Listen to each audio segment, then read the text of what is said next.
Hi, welcome to Crazy Events, and today I'll be breaking down the story of the Black Dahlia case.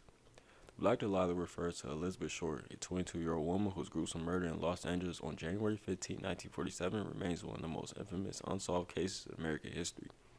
Her body was discovered by a mother walking with her child and was found mutilated and bisected at the waist. The crime scene revealed no blood, suggesting that she had been killed elsewhere before being posed in a public area. Elizabeth Short was born on July 29, 1924 in Boston, Massachusetts. She was the third of 5 daughters in her family.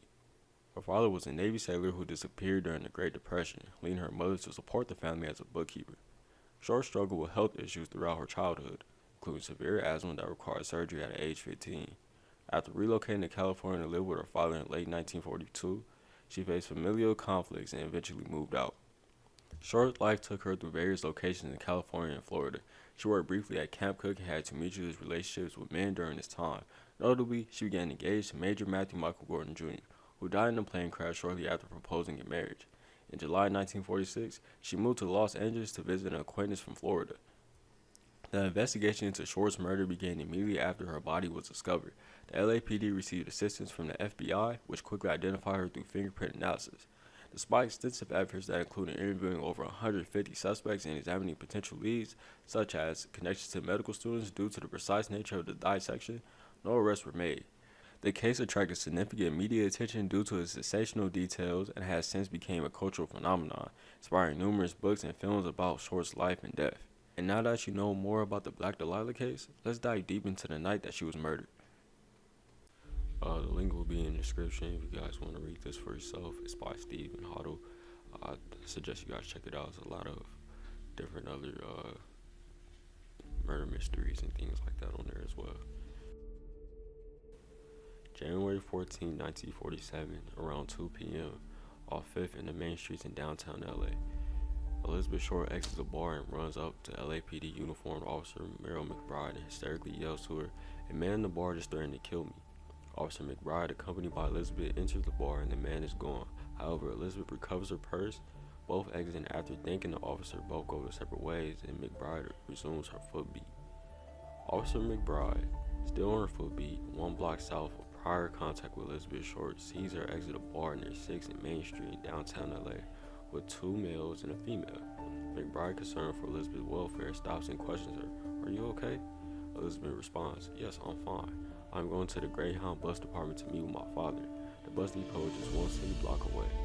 Officer McBride leaves her with the 3 adults and continues on her footbeat. Later on in the day, around 4:30 p.m., off 5121 Franklin Ave in Hollywood, Elizabeth Short was taken by the same 2 males and 1 female. Adult suspects believed to be Dr. George Hoddle, Fred Sexton, and an unknown female, and driven to Hoddle's private residence of 5121 Franklin Ave, where she was likely drugged, beaten, tortured, and sexually assaulted during the late night and into the early morning hours. Based on the trauma to the body, LE experts and doctors estimate the extended torture could have taken as long as 3 to 4 hours. Drug, pose, photograph, rounded scalpel cuts to the mouth, almost ear to ear, believed to represent surrealist artist Man Ray's 1936 painting The Lovers. The victim's right breast was completely excised and removed. Breast never found and may never have been buried at Hoddle's residence. Cuttings to the pubic region and a large section of the flesh, being a rose tattoo, was cut from her left thigh, inserting the victim's vagina. Multiple crisscross scalpel cuttings patterns inflicted on the victim's right thigh and are believed to be an imitation of the Man Ray's 1943 equivoque. The victim, while still alive, was force-fed feces. Multiple blows were inflicted to the victim's forehead, which, according to the coroner, would have caused a loss of consciousness and were contributory to the cause of death. The victim's body was then surgically bisected. Experts estimated the procedure could have taken several hours to perform, likely in a bathtub. The 2 sections of the body were then washed, scrubbed clean using a nylon brush and a towel drop. Investigation indicated that the 2 separate body parts were then carried from the inner courtyard of the residence through the backyard that led directly up to the rear enclosed garage. Multiple 50-pound empty paper sacks were used to cover the bench seat or the trunk of the vehicle and the body parts. I don't know about you guys, but the details of this case is like really gruesome.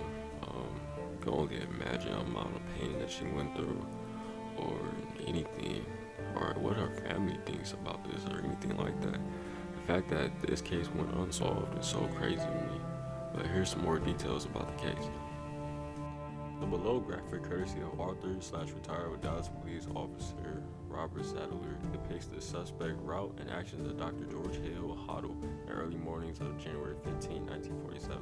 Authors note, I personally reenacted and drove the suspect route on January 16 to ensure identical lighting conditions, following the suspect route below in red. Arrived at the vacant lot while it was still dark outside. Daylight was just beginning to break, and after waiting 4 minutes at the scene as described by the witness who saw the suspect in his dark sedan, I then followed the below route home in red back to the Hoddle residence. I made one brief stop on the return route to where the victim's shoes and purse were known to be placed by the suspect atop the trash can at 1136 South Crenshaw Boulevard. The suspect makes a right turn at Degnum Boulevard, northbound, bears left at the Y, still on Degnum, and stops on the west side of the street at 3825 South Norton Avenue. He removes the body parts from the vehicle using the empty manure/sacks and carefully poses the separate parts just west on the west curb line, leaving the 4 or 5 50-pound empty paper sacks, cement, and steer manure near the body. LAPD will later confirm these sacks were used to transport the body parts from an unknown murder location to the vacant lot. The eyewitness confirms the suspect and his black sedan were at the scene in approximately 4 minutes, and then he drove northbound out of sight.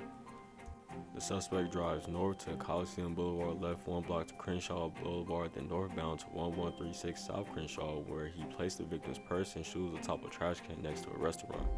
The suspect then drives north on Normandy Ave to the rear alley behind his home, makes a left turn, drives 150, and parks his car inside his residence garage and is literally home free. Man, this case was very, very crazy, but I'm glad I was able to break it down for you guys.